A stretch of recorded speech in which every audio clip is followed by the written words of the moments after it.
एक बात बताइए जी, आप सब लोग यहाँ पर खाना खाने बैठे थे है ना, तभी ये हाथ खाने में गिरा? जी सर।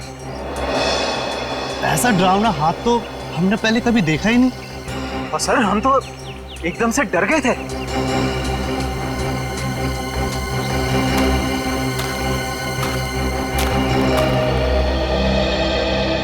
सर आपने हाथ तो देखा ही ना सर, गला नहीं है लेकिन खून पूरी तरह से सूख चुका है। बहुत बुरी हालत से काटा है ये हाथ। अगर ये हालत इस हाथ की है, वही सोच रहा हूँ जिसका ये हाथ काटा गया है उसके और शरीर के हिस्से का किया होगा। सर क्या ये हाथ देख के हम पता नहीं लगा सकते कि ये आदमी का हाथ है या किसी औरत का हाथ है? ये तो साळुंखे बताएगा, उसका काम है।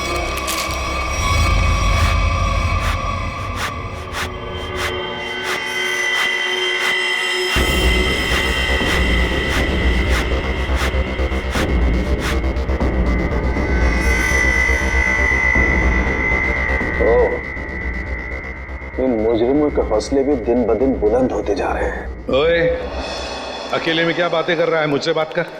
क्या पता चला, बताओ जल्दी।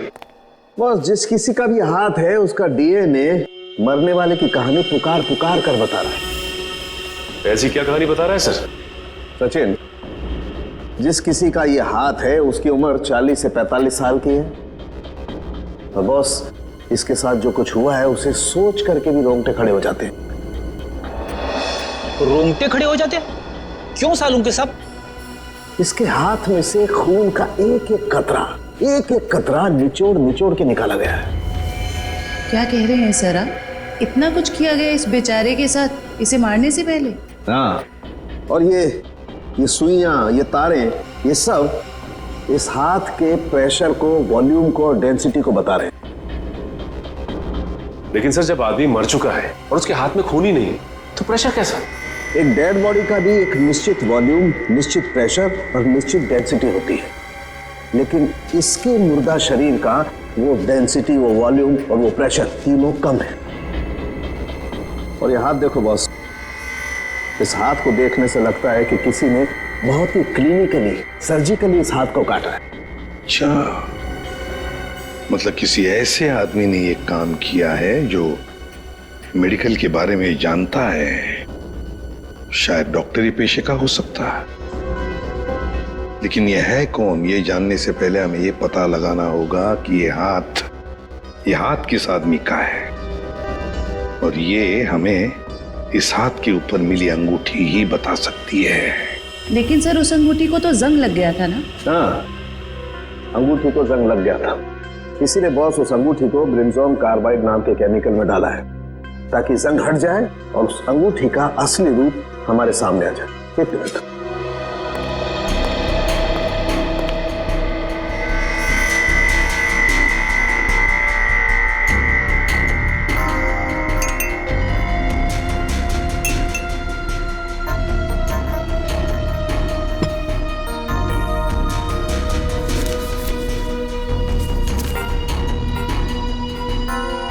ये देखो बॉस,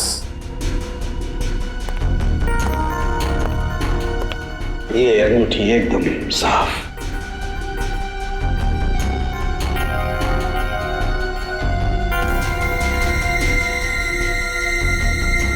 ये क्या है? इस अंगूठी के अंदर दो अल्फाबेट्स इनग्रेव किए हुए हैं, आर वी। सर ये दो अक्षर आर और वी, इनसे कैसे पता चलेगा उस आदमी के बारे में? यही तो हमारा काम है ना फ्रेडी, पता लगाना। सिर्फ इन दो अक्षरों से, आर और वी।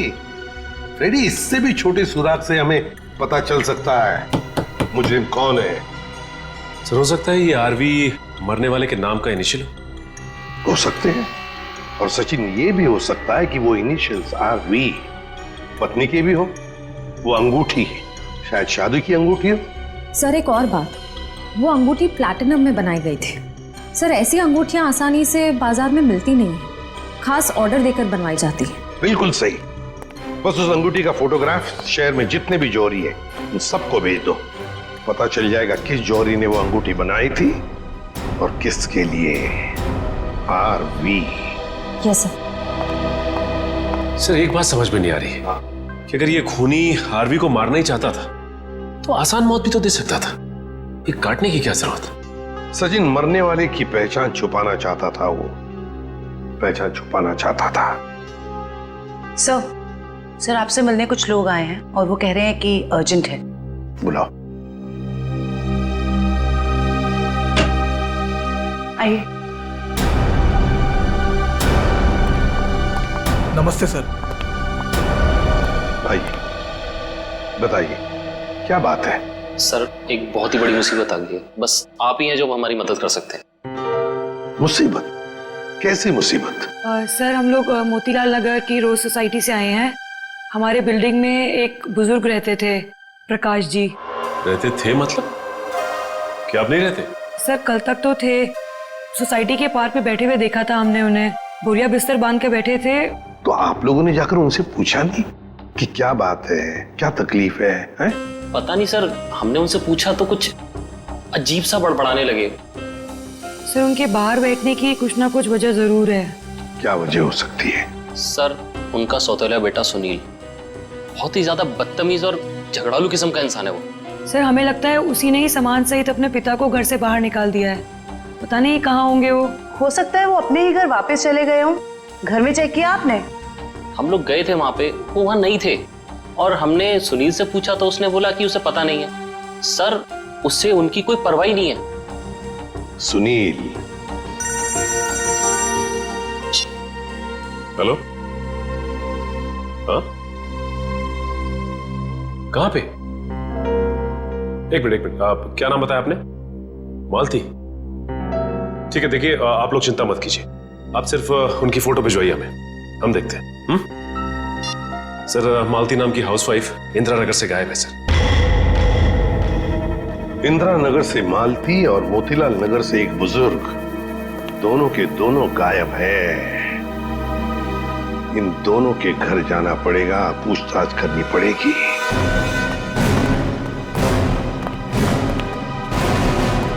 सर हमने मिस्टर सुनील का घर अच्छे से चेक किया, प्रकाश जी नहीं है वहाँ पे और ना ही कोई ऐसा सुराग मिला है जिससे प्रकाश जी के बारे में कुछ पता चल सके। सर मैंने कहा था ना कि मुझे कुछ नहीं पता कि वो कहाँ चले गए। प्रकाश जी तुम्हारे सौतेले पिता थे, तुम्हारे उनके साथ अक्सर झगड़े हुआ करते थे, है ना? क्यों? सर झगड़े होते थे, पर किस घर में झगड़े नहीं होते? इसमें सौतेली वाली बात कहाँ से आ गई सर? सगे बाप बेटों में भी तो झगड़ा होता है ना। मैंने उन्हें हमेशा सखी से ज्यादा समझा। अगर इतना प्यार था तो फिर उन्हें बाहर क्यों छोड़ दिया? सर उन पे घर की डुप्लीकेट चाबी थी, चाहते तो घर में बैठ सकते थे। सर मुझे तो लगता है कि इन दोनों ने मजबूर किया होगा उन्हें घर छोड़ने के लिए। ये आप क्या कह रहे हैं सर? हम ऐसा क्यों करेंगे? सर आपको क्या लगता है मैं अपने पापा के साथ कुछ गलत करूंगा?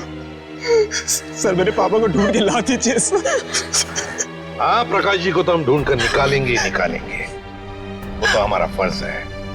लेकिन एक बात याद रखना, अगर पता चला तुम लोगों ने अपने पिताजी के साथ कोई गैर बर्ताव किया है तो अच्छा नहीं होगा, समझे?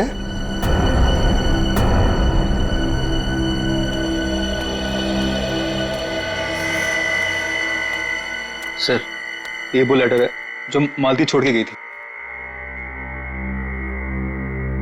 जरा बच्चों को अंदर लेके जाओ।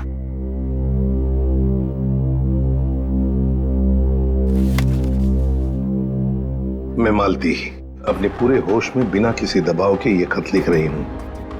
मैं अपनी रोजमर्रा की आम जिंदगी से इस घर गृहस्थी से तंग आ गई हूं और अपनी मर्जी से छोड़ के जा रही हूं।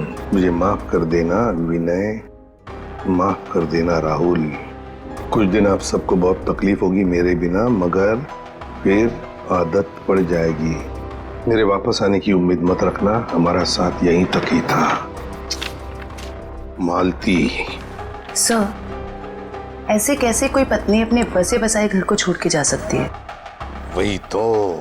वो मैं कल बच्चे को स्कूल छोड़ने गई थी ना, तब वो मुझे वहां मिली थी, तो मुझे उसका बर्ताव कुछ अजीब सा लगा। कुछ अजीब सा लगा मतलब? कैसा लगा आपको? मतलब वो बच्चे के सामने रो रही थी सर। हमेशा अपना और पापा का ख्याल रखना। आप कहीं जा रहे हो क्या? मैं भी चलूंगा आपके साथ। नहीं बेटा, मैं कहीं नहीं जा रही। और रोते रोते उसने बच्चे को वैन में बिठाया और वो सब्जी लाने के लिए चली गई, और जाते जाते उसने अपना मोबाइल फोन भी तोड़ दिया। ये तो बड़ी अजीब बात है। कैसे गई वो वहां से? वो ऑटो से गई सर। और कहाँ गई, कुछ पता चला? मेरा मतलब है, क्या सुना आपने? नहीं, मैं सुन नहीं पाई सर। चलो ठीक है, thank you very much. Sachin, Motilal Nagar और इंदिरा नगर के जितने भी रिक्शा वाले हैं उन सबको प्रकाश जी और मालती के फोटोग्राफ्स दिखाओ। एक्सक्यूज मी भाई साहब, इस आदमी को आपने यहाँ कहीं देखा क्या? नहीं सर, इनको कभी नहीं देखा। अरे आप ध्यान से देख के बताइए, हो सकता है कभी आपकी टैक्सी में बैठे हो। टैक्सी में तो दिन भर में बहुत लोग बैठते हैं साहब, हर किसी का चेहरा याद रखना मुश्किल रहता है। शुक्रिया।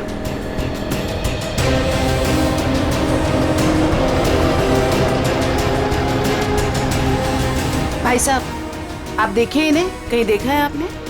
इस बुजुर्ग आदमी को तो मैंने पिंजर की खाड़ी के पास छोड़ा था। पिंजर की खाड़ी?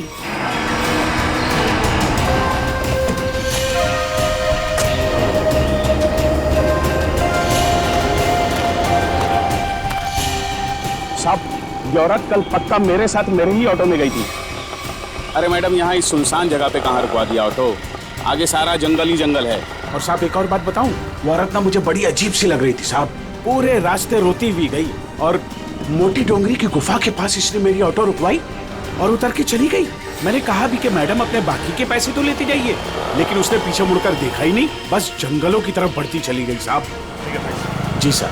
अरे जयवंती जरा देखो, देखो जरा ये टैब में, मोटी डूंगी की गुफा और पिंजर की खाड़ी। सर, ये दोनों इलाके तो कुलवाड़ी के जंगलों के आसपास हैं। काफी सुनसान इलाका लग रहा है सर। हाँ, इस इलाके में 20 किलोमीटर तो जंगल ही जंगल है, लेकिन ये दोनों ऐसे घने जंगल में उतरे क्यों?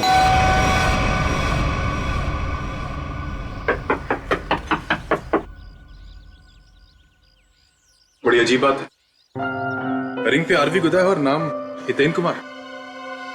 हो सकता है इस घर के किसी और सदस्य के नाम के इनिशियल्स हों ये, क्योंकि उस जौहरी को पूरा यकीन था कि इस रिंग का ऑर्डर इसी घर में से किसी ने दिया है। जी कहिए। नमस्ते, हम सीआईडी से। सीआईडी? अंदर आइए।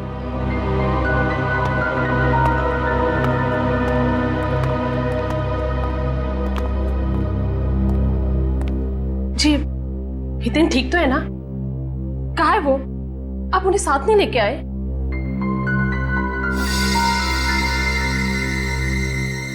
क्या आप इस अंगूठी को पहचानती हैं?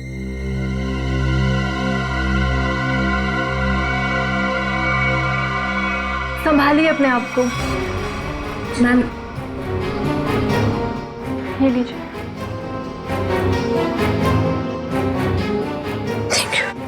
क्या आप बता सकती हैं कि इस अंगूठी पर जो आरवी इनिशियल्स बने हुए हैं, इनका क्या मतलब है?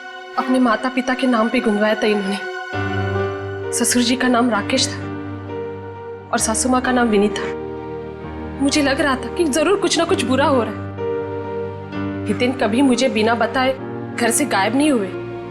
क्या आप मुझे उन्हें मिलवा सकते हैं प्लीज? मैम, दरअसल हमें उनका कटा हुआ हाथ। बस कुछ मत बताइए, मैं और कुछ सुन नहीं सकती। मैं जानती थी हितेन जिस राह पे चल रहा है उसका अंत अच्छा नहीं होगा। हमें भी पता चल चुका है कि वो किसी गलत काम में शामिल थे, इसलिए आपने उनके गायब होने की रिपोर्ट नहीं दर्ज कराई। क्या आप प्लीज हमें पूरी बात साफ साफ बताएंगे? दरअसल इन्होंने अपने कंपनी से 10 करोड़ का घोटाला किया था। 10 करोड़ का घोटाला? इन्होंने वो पैसे कहीं और काम पर लगाए। पैसे तो डूब गए, लेकिन जब कंपनी ने उनके पास पैसे की डिमांड की तो उनके पास पैसे देने के लिए एक फूटी कौड़ी भी नहीं थी।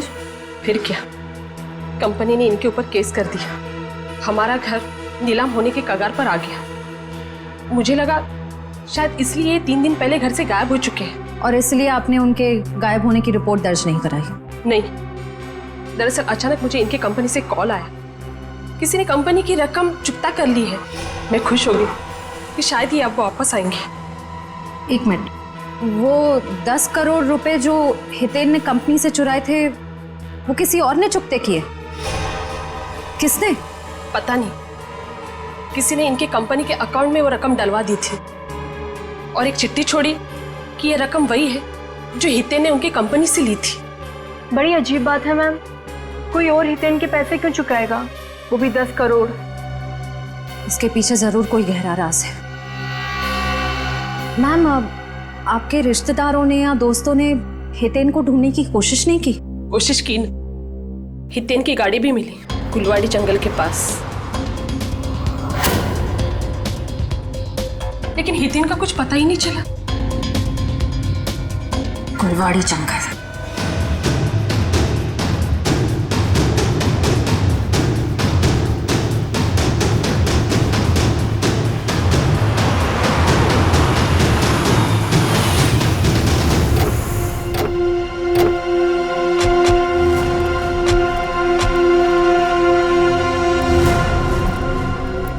सर, ये जंगल तो काफी डरावना है। प्रकाश जी और मालती यहाँ क्या करने आए होंगे? हो सकता है उन्हें झांसा दे के लाया गया हो या जबरदस्ती यहाँ ले आया गया हो।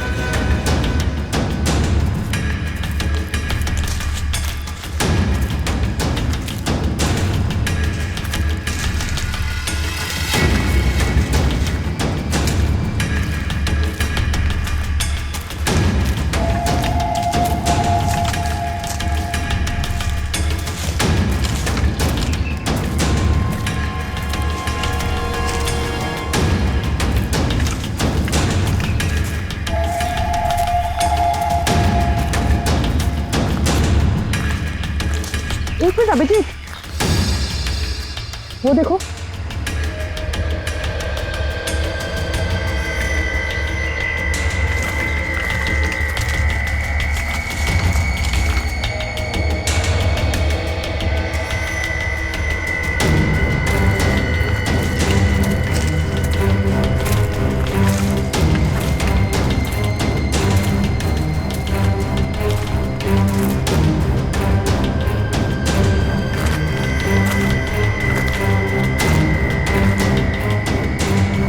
इतने सारे कपड़े, ये जूते, ओह माय गॉड, खून देखा? Oh no.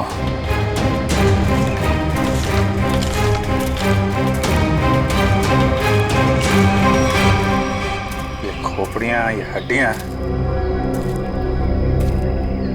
ये जंगल के अंदर चल क्या रहा है?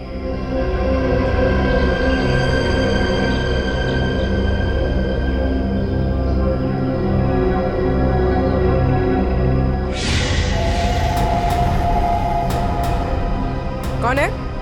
कौन है वहाँ?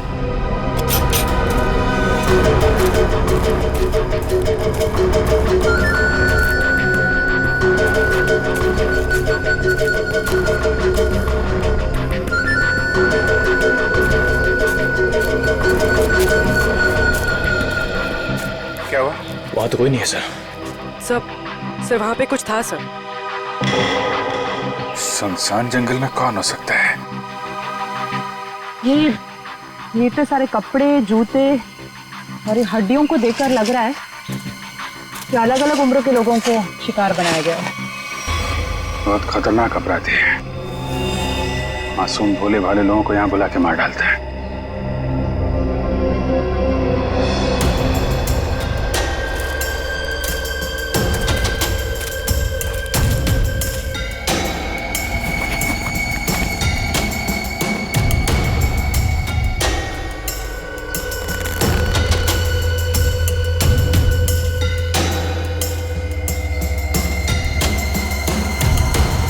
प्रकाश जी का बैग है ये अपने बीवी बच्चों की फोटो लेके यहाँ पे क्यों आए थे?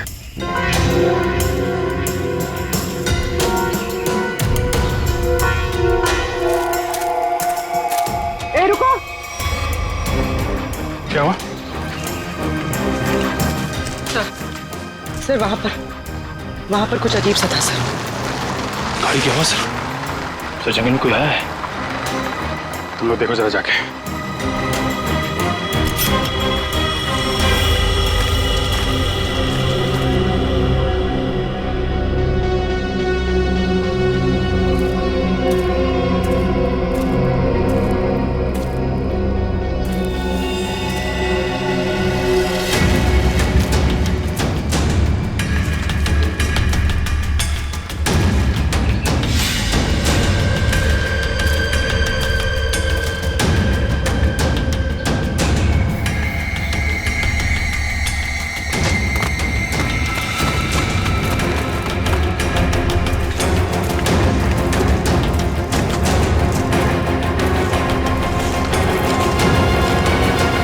हितेन का कटा हुआ हाथ और उसकी गाड़ी मिलती है गुलवाड़ी जंगल के आसपास। समझ में नहीं आ रहा, पता नहीं क्यों सचिन, मुझे ऐसे लग रहा है कि हितेन का केस, मालती का केस और प्रकाश जी का केस, इन तीनों केसेस का आपस में कोई ना कोई संबंध है, कोई ना कोई संबंध है। सर प्रकाश जी और मालती के बारे में कुछ और पता चला है। क्या? सर ठीक हितेन की तरह ही प्रकाश जी और मालती दोनों कर्जे में थे। प्रकाश जी के बेटे को 5 लाख रुपए देने थे और मालती जी का घर गिरवी रखा था। सर दोनों के गायब होते ही इन दोनों का कर्जा किसी ने चुका दिया। हितेन भी कर्जे में था, मालती भी कर्जे में थी, प्रकाश जी भी कर्जे में थे। तीनों के तीनों गायब होते, तीनों के तीनों आखिरी बार दिखाई पड़ते हैं गुलवाड़ी जंगल के आसपास। काम करते हैं उस लाइन पर, गुलवाड़ी जंगल के लाइन पर जितने भी ऑटो रिक्शा वाले और टैक्सी वाले धंधा करते हैं, सबको यहां लेकर आते हैं। सब हम लोगों को क्यों बुलाया? इसलिए बुलाया है कि हमें तुम लोगों की मदद चाहिए। हम क्या मदद कर सकते हैं साहब आपकी? देखो, खैर गांव से गुलवाड़ी के जंगल के रास्ते पर तुम लोग अपनी अपनी गाड़ियां चलाते हो, है ना? साहब टैक्सी तो पूरे शहर में घूमती है। हाँ, लेकिन सारी टैक्सियां गुलवाड़ी भी नहीं जाती, सिर्फ वही गुलवाड़ी जाती है जो खैर गांव से होकर जाती है। हाँ साहब, गुलवाड़ी पर आकर तो रास्ता ही खत्म हो जाता है, उसके बाद तो घना जंगल आता है साहब। बस तो उसी जंगल के बारे में हम लोग जानना चाहते हैं। वैसे वो रास्ता बहुत सुनसान है ना? हाँ साहब। तो फिर ऐसे सुनसान रास्ते पर ज्यादा लोग तो जाते नहीं होंगे, गिने चुने ही लोग जाते होंगे, है ना? हाँ साहब, बिल्कुल। तो एक बात बताओ, पिछले 2-3 महीनों में क्या तुम लोग किसी पैसेंजर्स को उस रास्ते पर लेके गए थे? याद करो। हाँ साहब, मुझे याद है साहब। मैंने पिछले 3 महीनों में उस रास्ते पर 2 अलग अलग लोगों को छोड़ा है। मैंने भी एक सवारी को छोड़ा था साहब पिछले महीने। साहब पिछले महीने मैंने भी एक सवारी छोड़ी थी, वो एक आदमी था। तो क्या उन लोगों के चेहरे याद आ रहे हैं तुमको? साहब चेहरा तो नहीं याद, पर उसकी बातें जरूर याद है। बहुत परेशान था वो, किसी से फोन पे कह रहा था कि मैं आ रहा हूँ, कुछ परेशानी तो नहीं होगी ना? साहब मुझे याद आया, मालती जी के अलावा मैंने एक लड़की को भी छोड़ा था और वो लड़की पूरे रास्ते रोती रही। साहब मुझे तो लगता है कि वो लड़की घर छोड़कर भाग कर आई थी। हाँ साहब, और गुलवाड़ी के रास्ते पर उतर गई वो। मैंने अपने सवारी से बोला था यहाँ पर ऑटो और टैक्सी नहीं मिलेगा साहब, पर उसने कोई जवाब ही नहीं दिया। सर ये तो बिल्कुल प्रकाश और मालती के केसेस जैसा है। हाँ श्रेया, ये तीनों के तीनों केसेस एक जैसे ही हैं और जरूर और भी ऐसे केसेस होंगे। लेकिन हितेन, प्रकाश और मालती, इन तीनों के जिसने भी कर्जा चुकाया है उसी ने इन तीनों को गायब भी किया है। समझ में नहीं आ रहा है ये सब करने के पीछे एक होने का मकसद क्या है? मकसद तो पता नहीं अभिजीत, लेकिन इतना जरूर कह सकती हूँ कि ये एक हॉट ब्लडेड मर्डर है। सोचा समझा किया गया अपराध जो किसी पढ़े लिखे आदमी ने किया है। पढ़े लिखे आदमी? ये देखो, इस खोपड़ी को किसी केमिकल में डुबो कर रखा गया था। केमिकल में? यहाँ जंगल में कोई लैब खोल के रखी है क्या उसने? हो सकता है। एक मिनट।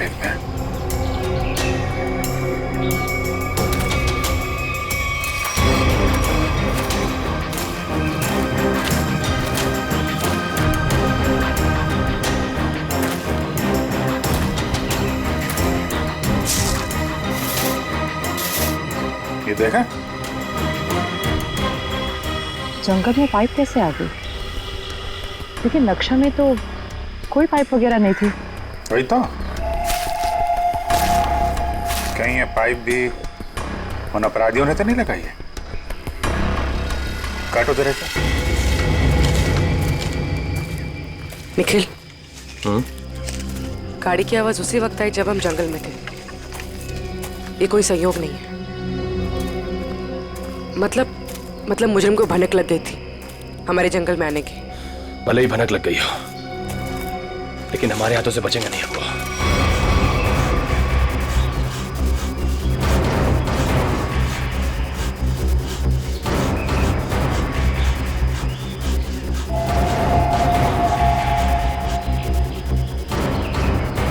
बदबू आ रही है। खून? पाइप में खून है। लोगों को मार के, उनकी लाशों को काट के इस पाइप में से खून भेजा जा रहा है। किसी एक आदमी का काम नहीं है, ये पूरा का पूरा गिरोह है। ये पाइप हमें उन तक पहुंचाएगा। सर, मैंने मिसिंग पर्संस ब्यूरो से पता लगा।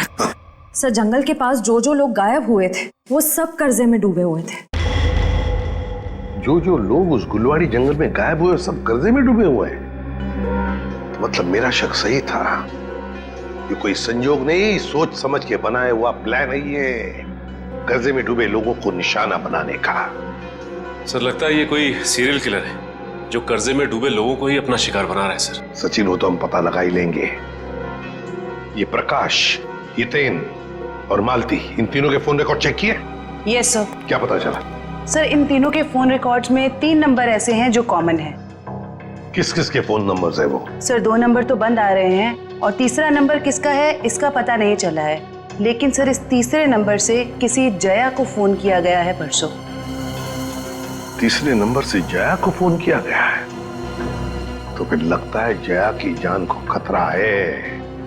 जया की जान को खतरा है। श्रेया, इस जया को फोन करो, पूछो उससे क्या वो किसी कर्जे में डूबी है क्या।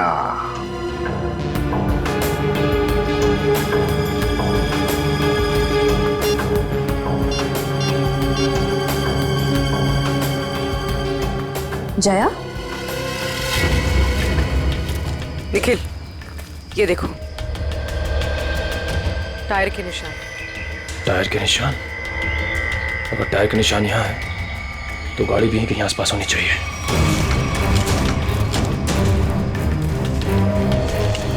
गाड़ी उस तरफ है, संभाल के।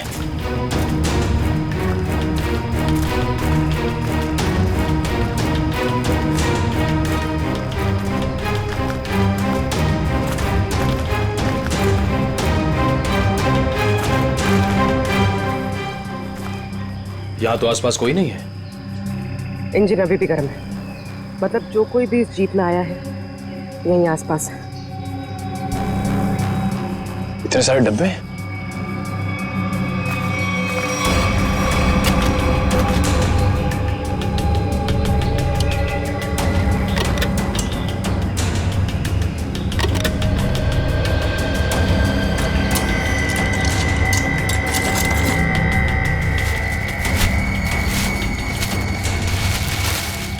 ये तो अस्पताल का सामान है।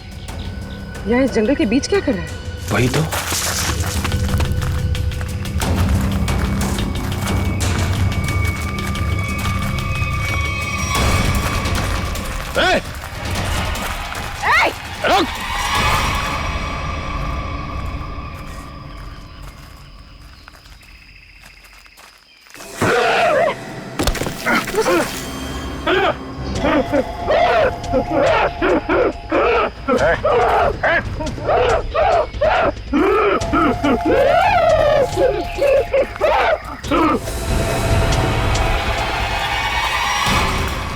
रुक!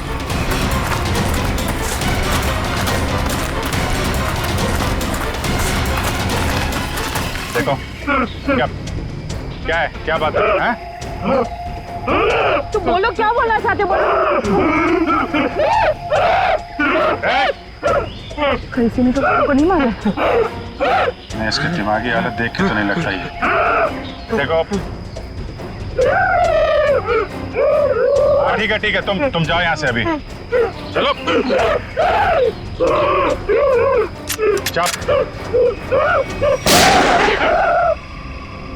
तुमने गोली क्यों मारी? वो बेचारा डर के भाग गया। वापस आके इसको बचा लेंगे। पहले प्रकाश और मालती को बचाना जरूरी है, कहीं उनकी भी ऐसी हालत ना हो जाए।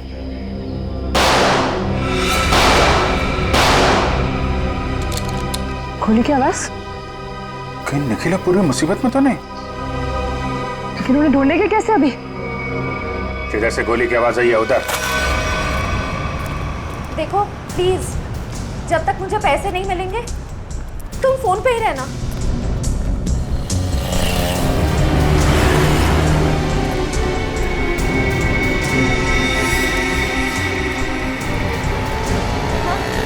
मुझे दुकान दिख गई, मैं आ रही। नहीं, तुम फोन मत रखना प्लीज, मैं पहुंच गई।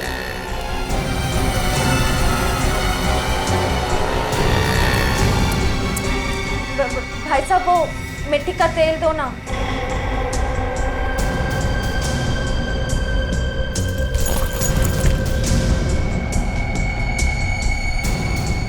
मैं सीआईडी ऑफिसर हूं, सीधे से बता दे किसके इशारे पे तूने मुझे बैग दिया, वरना ससुराल की सैर करनी पड़ेगी। वो जा रहा है, नीली कमीज वाला, फोन पर। मयूर, ऋषिता, वो ब्लू शर्ट वाला। बस बहुत घूम लिया। तुम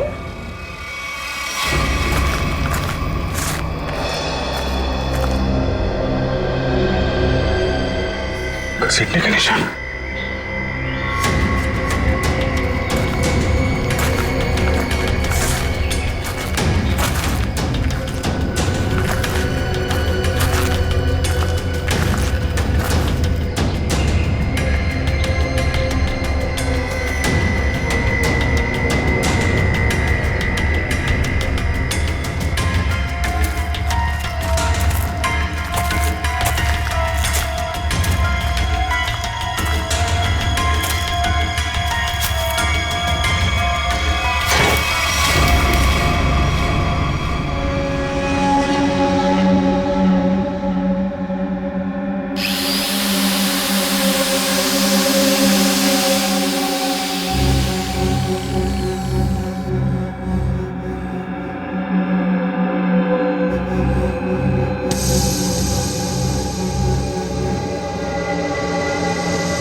लग जा।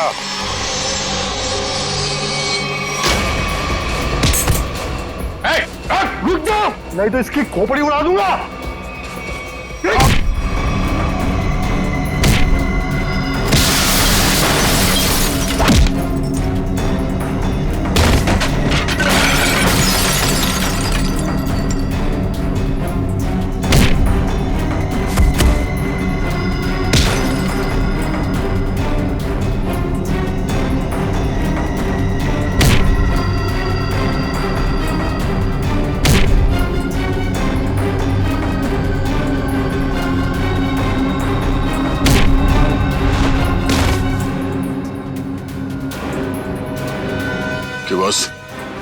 लगी तो नहीं?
उसका नकाब उसका ये साथी उतारेगा। उतार उसका मास्क। सर ये वो लेटर है जो मालती छोड़ के गई थी।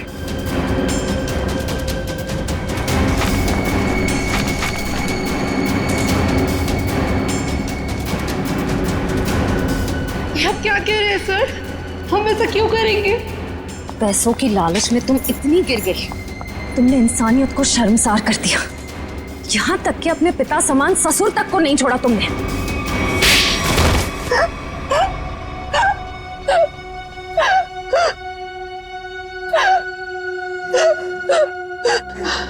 मैंने जो कुछ भी किया लोगों की मर्जी से किया और उन्हें उनके बलिदान का दाम भी दिया।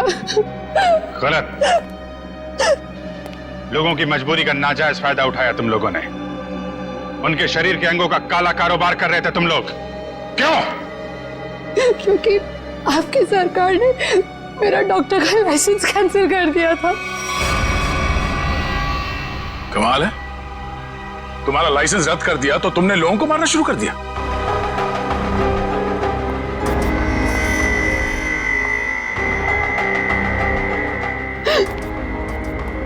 तुम्हारे आड़े टेढ़े एक्सपेरिमेंट ने यह हाल कर दिया लोगों का। शर्म आनी चाहिए तुम दोनों को। इतना नीचे गिर गए कि अपने घर वालों को तक नहीं छोड़ा तुम लोगों ने। क्या करते सर, विदेशी ग्रुप से पैसा ले चुके थे हम, और जो अंग उन्हें चाहिए थे वो हमारे पास नहीं थे, इसलिए सोचा घर वाले ही सही। बड़े बड़े मुजरिम देखे हमने, मगर तुम लोगों जैसे घटिया सोच वाले लोग आज तक नहीं देखा। बीमार हो तुम लोग, इस समाज में रहने लायक नहीं हो। किस्मत अच्छी हुई तो जिंदगी भर जेल में सड़ोगे, वरना आसार तो यही है कि अदालत फांसी देगी तुम्हें। ले जाओ इन्हें। चल।